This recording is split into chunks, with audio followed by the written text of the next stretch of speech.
One of the Tea Party Republicans that Senator McConnell welcomed today was Senator-elect Rand Paul of Kentucky.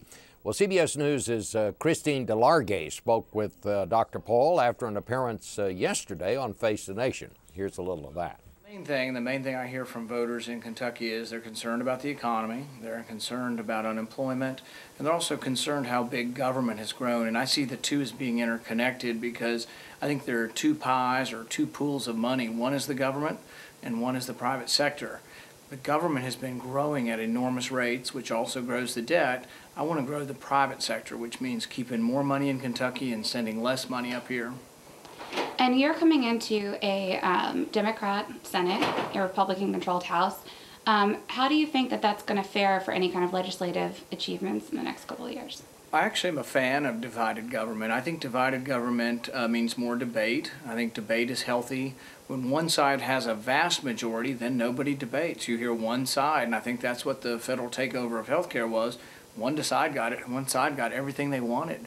And so I think you need to have debate, and debate is healthy. Debate does slow down the process some, but I think it's good for people to read the bills. I think it's good for the public to know what's in the bills, have a big public discussion before we vote on important pieces of legislation. So then are you looking forward to working with President Obama? Well, I think it'll be interesting, and I've told people I'd love to meet him, and my kids would like to meet his kids, that kind of thing, and to show that on a human level, I think we can interact and get along across party aisles somewhat, and that maybe once in a while we might find that the other side has an idea that we are interested in, or vice versa. So I think it would be helpful to have more communication. One of the biggest issues of these midterm elections is the economy, obviously. We have the Debt Commission just came out with a couple of recommendations for where to cut government spending. Where do you think the president and Capitol Hill should focus on to cut government spending? Everywhere.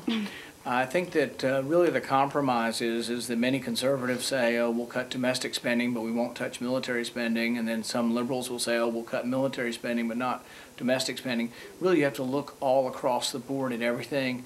And then ultimately, you have to somehow figure out how to reform entitlements. Entitlements is about half of the budget.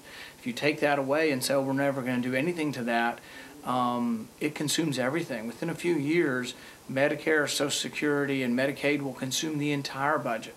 Then there'll be nothing left. I mean, zero left for anything else unless we reform the system. And that means some tough choices. We're all living longer. It probably is going to mean that ultimately we have to take Social Security and Medicare at a later age.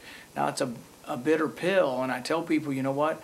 I'm not responsible for the baby boom. People have accused me of everything. I'm responsible for every problem they say. The other side says I'm responsible for.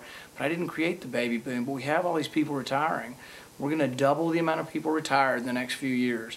So we're going to go from like 40 million to 80 million people retired. And you have to figure out how to pay for it. So all I'm saying is let's have an adult conversation. Let's be honest about it. Figure out how we pay for it. And because we're living longer, we're going to have to change some of the rules gradually. And, of course, that's Dr. Rand Paul, an ophthalmologist, Tea Party favorite, the newly elected senator from Kentucky.